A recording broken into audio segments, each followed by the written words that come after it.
Hello दोस्तों, स्वागत है आप सभी का संविदा यूट्यूब चैनल पर। दोस्तों, जैसा कि आप सभी लोग जानते हैं कि एथिक्स की क्लास के ही अंतर्गत हम लोग देखने की कोशिश कर रहे हैं कि भारत के जो महान प्रशासक हुए हैं उनसे हमें कौन कौन से नैतिक मूल्य सीखने को मिलते हैं और आखिरकार ये नैतिक मूल्य हमारे हमारे प्रशासनिक उपयोग के लिए किस तरीके से महत्वपूर्ण साबित हो सकते हैं।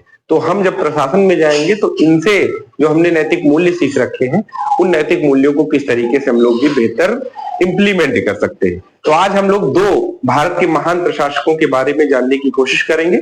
पहला नाम है डॉक्टर एपीजे अब्दुल कलाम जी के संदर्भ में हम लोग देखेंगे कि उनसे हम लोगों ने क्या सीखा है, और दूसरा नाम आप देखेंगे वीपी मेनन जी का दिखाई पड़ता है, और वीपी मेनन जी के बारे में हम लोग बड़ी इंटरेस्टिंग चर्चा करने वाले हैं। तो चलिए, आप सभी लोगों का स्वागत है और देखने की कोशिश करते हैं कि आखिरकार यहाँ पर डॉक्टर एपीजे अब्दुल कलाम के बारे में कौन कौन से बिंदु हैं जो हमें जानना चाहिए। ठीक है, आप सभी लोग इससे इन महान व्यक्तित्व से आप परिचित ही होंगे। डॉक्टर एपीजे अब्दुल कलाम,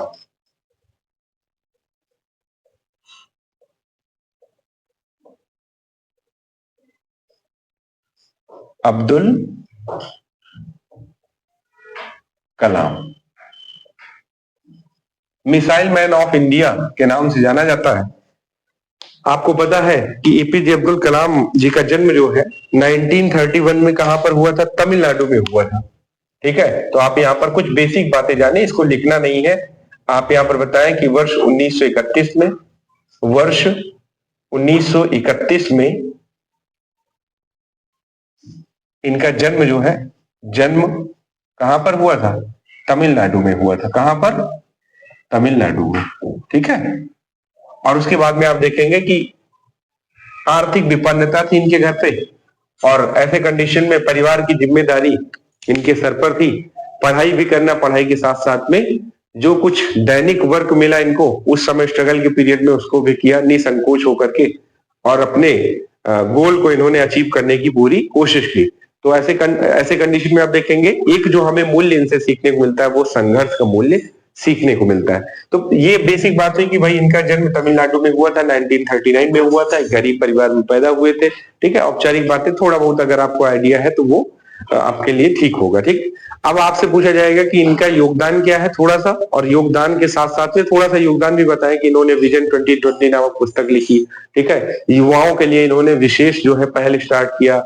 एक पहल का नाम भी आप अगर देखें, व्हाट कैन आई गिव नाम से युवाओं के लिए इन्होंने एक विशेष पहल भी जो है स्टार्ट किया था कि किस तरीके से युवा जो है वो उनके लिए हम कुछ अच्छा कर सकते हैं। क्योंकि युवाओं को इन्होंने कहा कि स्पेशली युवा जो है वो किसी भी देश के भविष्य होते हैं, और अगर युवा हमारे यहाँ के स्किलफुल रहेंगे और युवा पढ़े लिखे रहेंगे, शिक्षित रहेंगे, युवा खोजी प्रवृत्ति के रहेंगे तो देश जो है वो अच्छी दिशा में आगे बढ़ेगा। ठीक है, विजन 2020 में भी आप देखेंगे कि जब ये राष्ट्रपति बने थे उस समय एनडीए की गवर्नमेंट थी, तो उस समय इन्होंने विजन 2020 भी इनकी पुस्तक सामने आई थी, उसमें इन्होंने इंडिया को लेकर के उसमें अपने विजन दे रखे हैं कि किस किस क्षेत्र में इंडिया को काम करने की जरूरत है, आर्थिक क्षेत्र में, सामाजिक क्षेत्र में, और साथ ही साथ आप देखेंगे कि अन्य जो आपके तकनीकी क्षेत्र है उसमें भी काम करने की इन्होंने दिशा बताई है और निर्देश भी दिया है कि इस क्षेत्र में काम किया जाए तो चीजें बेहतर होंगी। ठीक है, तो अब इनसे सीखने को क्या मिलता है? इनका जो फैमिली बैकग्राउंड है वो एक प्रकार से आप देखेंगे कि आर्थिक रूप से कमजोर दिखाई पड़ता है। इन्होंने अपने गोल को अचीव करने के लिए काफी स्ट्रगल किया। तो आप पहला मूल्य यहाँ पर लिख सकते हैं कि संघर्ष का मूल्य इनसे सीखने को मिलता है। तो पहला मूल्य, ये जो बातें हमने बताई ये केवल जानने के लिए है, इनको लिखना नहीं है, क्योंकि हमसे यहाँ पर डायरेक्ट पूछा गया है कि प्रशासक से आप कैसे मूल्य सीखते हैं। तो डायरेक्ट जो पूछा जाए वही केवल, बाकी उसके बारे में थोड़ा सा आप जान लीजिएगा कि कहाँ से क्या बिलोंग करते हैं। ठीक है, तो यहाँ पर इनसे सीखने वाले मूल्य क्या है, इनसे हमें सीखने वाले मूल्य कौन से दिखाई पड़ते हैं या हमें क्या शिक्षा मिलती है। ठीक है, सीखने वाले मूल्य, तो पहला मूल्य तो आप देखेंगे हमें दिखाई पड़ता है किसका? पहला मूल्य हमें संघर्ष का दिखाई पड़ता है। किसका दिखाई पड़ता है? संघर्ष का दिखाई पड़ता है।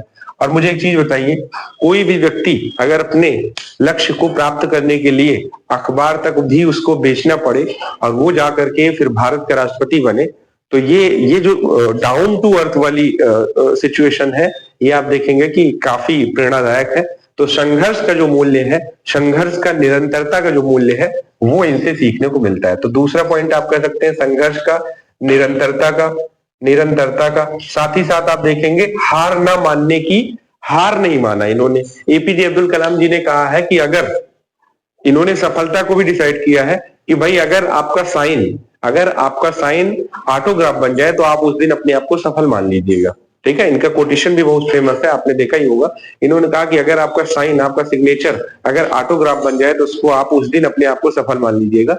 तो इन्होंने सफलता, युवाओं को प्रेरित करने के लिए एक प्रकार से कई सारे सफलता के लिए कोटेशन भी बताए। ठीक है, तो निरंतरता, और तीसरा आप देखेंगे कौन सा मूल्य दिखाई पड़ता है, तीसरा देश के प्रति सच्ची सेवा, देशभक्ति का जो मूल्य है वो इनके अंदर एकदम अलग दिखाई पड़ता है।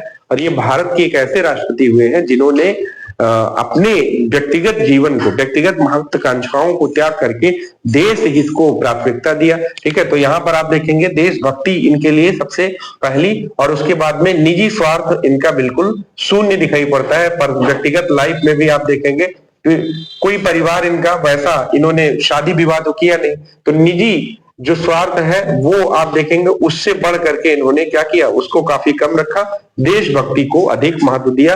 देशभक्ति के साथ साथ में जनता की सेवा को, यानी सर्विस ऑफ पीपल को ज्यादा इन्होंने प्राथमिकता दी, जनता की सेवा को अधिक प्राथमिकता दिया। ठीक है, तो इस बात को आपको विशेष तौर पर ध्यान में रखना है कि यही सारे मूल्य, संघर्ष का मूल्य है, निरंतरता का मूल्य है, साथ ही साथ आप देखेंगे कि जो देशभक्ति का मूल्य है, ये सारे मूल्य किसी प्रशासक के अंदर भी होने चाहिए। जब आप प्रशासनिक ऑफिसर बनते हैं, अधिकारी बनते हैं, पीसीएस में चाहे आप सिलेक्ट हो या आईएएस में सिलेक्ट हो, तो आपके अंदर ये मूल्य होना जरूरी है।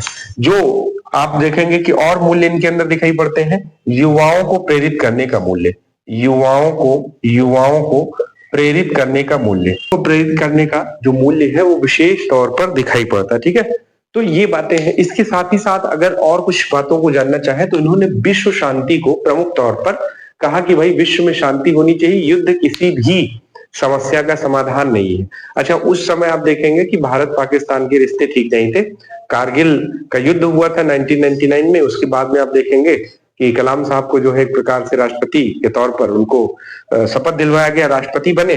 तो उस समय भारत और पाकिस्तान के मध्य में जो रिलेशन थे वो ठीक नहीं थे। तो इन्होंने एक बात कही थी कि युद्ध किसी भी विरोध का या किसी भी मुद्दे का या किसी भी मसले का समाधान नहीं है। तो विश्व शांति की बात की इन्होंने, विश्व शांति की बात की, विश्व शांति, और इन्होंने कहा कि युद्ध किसी भी समस्या का समाधान, या युद्ध किसी समस्या का समाधान नहीं है। ठीक है, किसी समस्या का समाधान नहीं। ठीक है, और कुछ मूल्य एपीजे अब्दुल कलाम जी से सीखने को मिल सकते हैं, जैसे त्याग का मूल्य है, समर्पण का मूल्य है, शांति का मूल्य है। ठीक है, तो ये सारे मूल्य आप यहाँ पर और लिखें। त्याग का मूल्य है, 5 पॉइंट हो गए, 6वां पॉइंट और लिखें, त्याग का मूल्य है।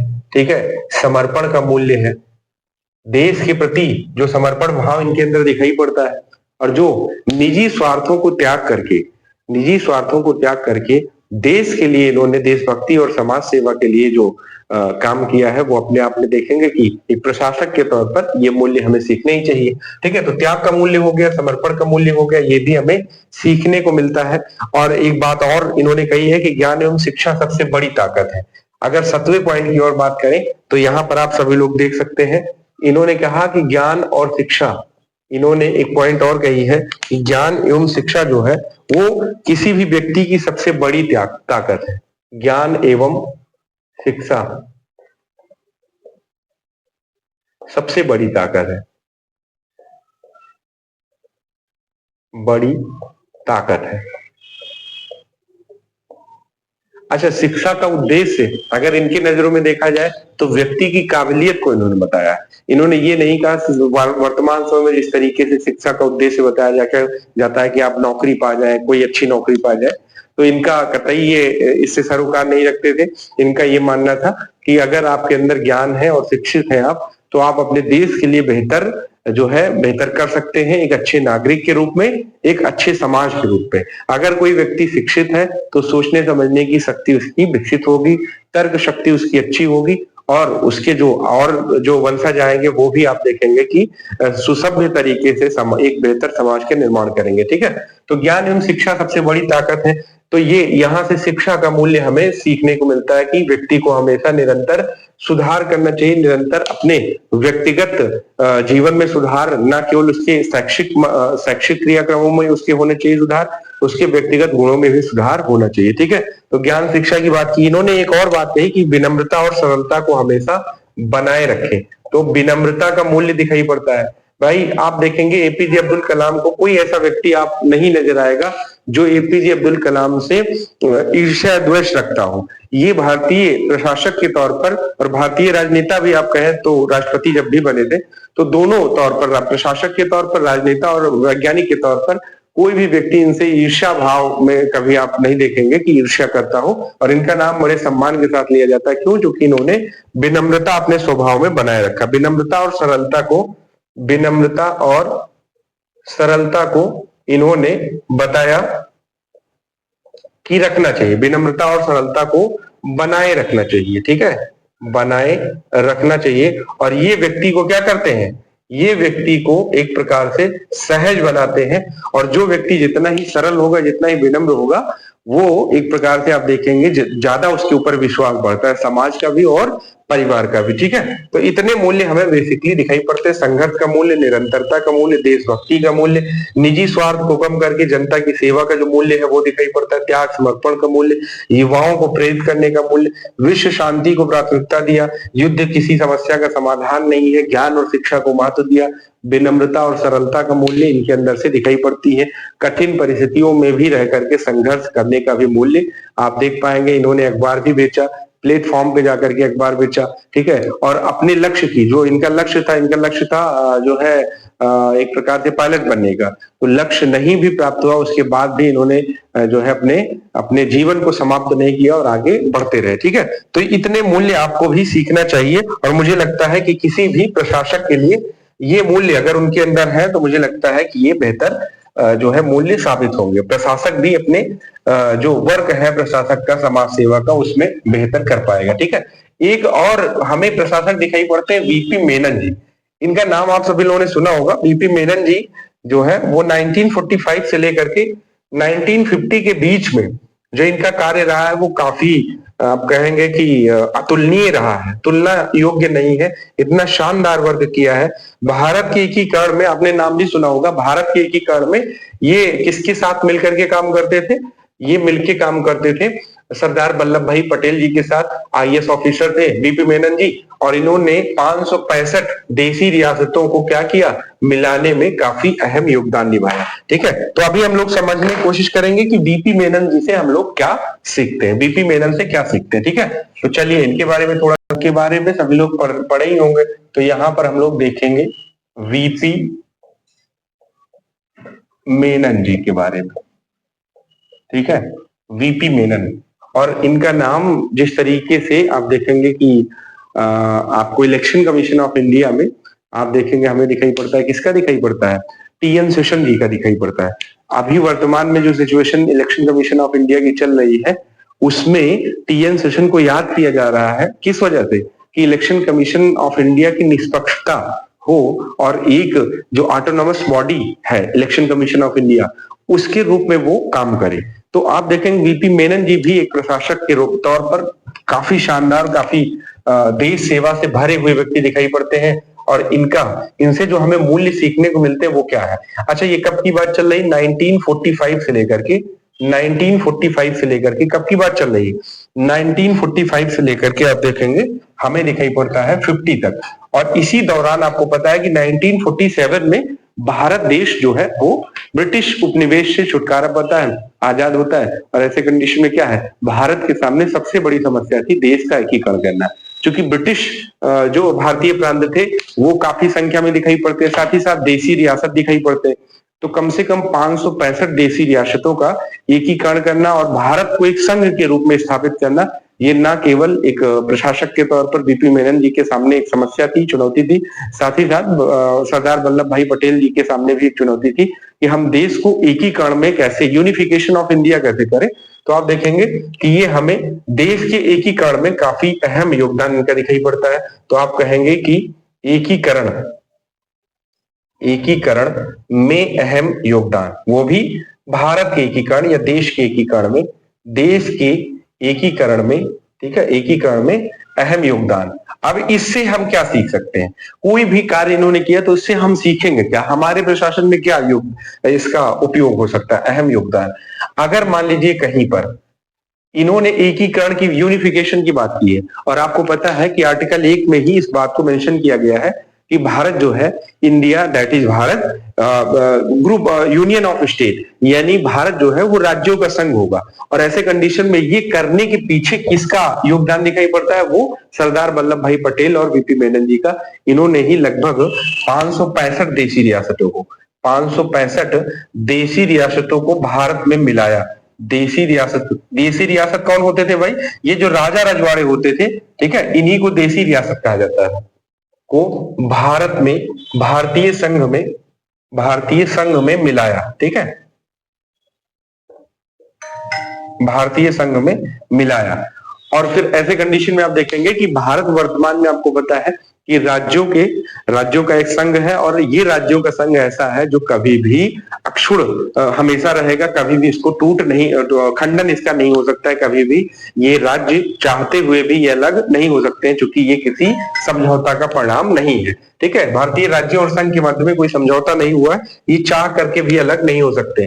तो ये योगदान हमें दिखाई पड़ता है। और इससे हमें सीखने को क्या मिलता है? इससे हमें सीखने को ये मिलता है कि अगर कहीं किसी जिले के आप प्रशासनिक ऑफिसर रहते हैं, और ऐसे कंडीशन में त्योहारों के समय आपको पता है कि सांप्रदायिक माहौल रहता है, और सांप्रदायिक माहौल में आप किसी धर्म विशेष के प्रति जो है रूढ़िवादी होकर के काम ना करिएगा, क्योंकि देश की एकीकरण को बनाए रखना, देश की एकता अखंडता को बनाए रखना एक प्रशासक की जिम्मेदारी होती है। तो यहां से हमें एकता के मूल्य दिखाई पड़ते हैं, ठीक है। तो आपको देश को एक रखना है, ठीक है, चाहे हिंदू हो या मुसलमान हो या सिख ईसाई हो, किसी के भी प्रति आपको रूढ़िवादी सोच के साथ काम नहीं करना है। तो एकता का जो मूल्य है वो हम यहाँ से सीख सकते हैं, ठीक है। तो एक पॉइंट ये आ गया।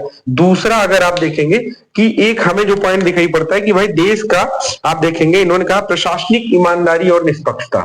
दूसरा जो हमें मूल्य दिखाई पड़ता है प्रशासनिक ईमानदारी, ये आपके नीति शास्त्र के सिलेबस में जो है मेंशन भी किया गया है, प्रशासनिक ईमानदारी और निष्पक्षता, ठीक है, और निष्पक्षता। ये इतने अच्छे मूल्य हैं कि अगर ये मूल्य आपके अंदर है तो सर्विस, जो सेवा सुपुर्दगी का भाव है, सरकार ने कोई जो है योजना चालू की कि हमें ये जनता के पास पहुंचाना है, तो प्रशासनिक ऑफिसर के ही माध्यम से योजनाओं का क्रियान्वयन होता है। और उस क्रियान्वयन में अगर आपके अंदर प्रशासनिक ईमानदारी है, तो मैं दावे के साथ कह सकता हूं कि भारत को विकसित होने से कोई नहीं बचा सकता है। और ये एक ऐसे मूल्य हैं जो आप देखेंगे कि हमें बीपी मेनन जी के अंदर दिखाई पड़ते हैं, टीएन शेषन जी के अंदर दिखाई पड़ते हैं, और भी कुछ ऑफिसर हैं, ठीक है, उनके अंदर जैसे आप देखेंगे कि हमें दिखाई पड़ता है जो महिला आईपीएस ऑफिसर हैं, दिल्ली के मुख्यमंत्री के तौर पर भी, उम्मीदवार के तौर पर भी उन्होंने अपना जो है नामांकन किया था। उनका नाम क्या है आप बताइए कमेंट बॉक्स में। महिला आईपीएस महिला ऑफिसर किरण बेदी जी, ठीक है, उनके अंदर भी आप देखेंगे कि हमें प्रशासनिक ईमानदारी और निष्पक्षता के मूल्य दिखाई पड़ते हैं। तो ये भी सीखा जा सकता है। एक और मूल्य है, इन्होंने कहा कि भाई सही व्यक्ति के साथ सामंजस्य। एक संगठन, कोई भी अगर बड़े लक्ष्य की पूर्ति करना हो तो एक संगठन से ही वो काम किया जा सकता है। तो इन्होंने कहा कि संगठन की अहम भूमिका होती है, किसके लिए? बड़े उद्देश्य की प्राप्ति के लिए। अगर कोई बड़ा उद्देश्य, गोल आपको प्राप्त करना है, तो आपका अगर संगठन नहीं है तो फिर उस उद्देश्य की प्राप्ति करने में कठिनाई हो सकती है। तो एक संगठन बना के चलना, और वो संगठन चाहे आप राजनीतिक पार्टियों के मध्य देखें या प्रशासनिक अधिकारियों के मध्य भी ऐसा होता है, कि आईएएस ऑफिसर और जो आईपीएस ऑफिसर हैं इनके मध्य में एक संगठन होता है, और साथ ही साथ आप देखेंगे जो अन्य अधिकारी हैं उसमें भी एक संगठनात्मक भावना हमें दिखाई पड़ती है। ठीक है, तो संगठन बड़े उद्देश्य की प्राप्ति करवाता है। एक और बात इन्होंने कही कि राष्ट्र समर्पण ये होना चाहिए। राष्ट्र समर्पण का जो मूल्य इनके अंदर है वो हमें सीखना चाहिए कि राष्ट्र के प्रति जो हमें समर्पण दिखाई पड़ता है वीपी मेनन जी के अंदर, वो काफी काबिले तारीफ है। जिस तरीके से देश का एकीकरण करने में अहम योगदान पटेल जी के साथ मिल करके निभाया, इससे हमें अपने अंदर भी ऐसे मूल्य डेवलप करने चाहिए। ठीक है, कुछ और पॉइंट, समर्पण का, त्याग का, सत्यनिष्ठा का, ईमानदारी का, इस तरह के मूल्य तो ये प्रशासक हैं, इनके अंदर से हमें सीखने को मिलता ही है। ठीक है, तो इस तरीके से इतने मूल्य भी अगर आप 5, 6, 7, 8 मूल्य भी लिख देंगे किसी के बारे में, तो मुझे ऐसा लगता है कि आपको मार्क्स मिल जाएंगे। अपने आप से कुछ पॉइंट उसमें ऐड ऑन कर सकते हैं। तो इतने पॉइंट 2 प्रशासकों के बारे में याद रखेंगे तो आपका काम चल जाएगा। तो चलिए मिलते हैं किसी अगले सेशन में, तब तक के लिए अपना ध्यान रखिए। बहुत बहुत धन्यवाद।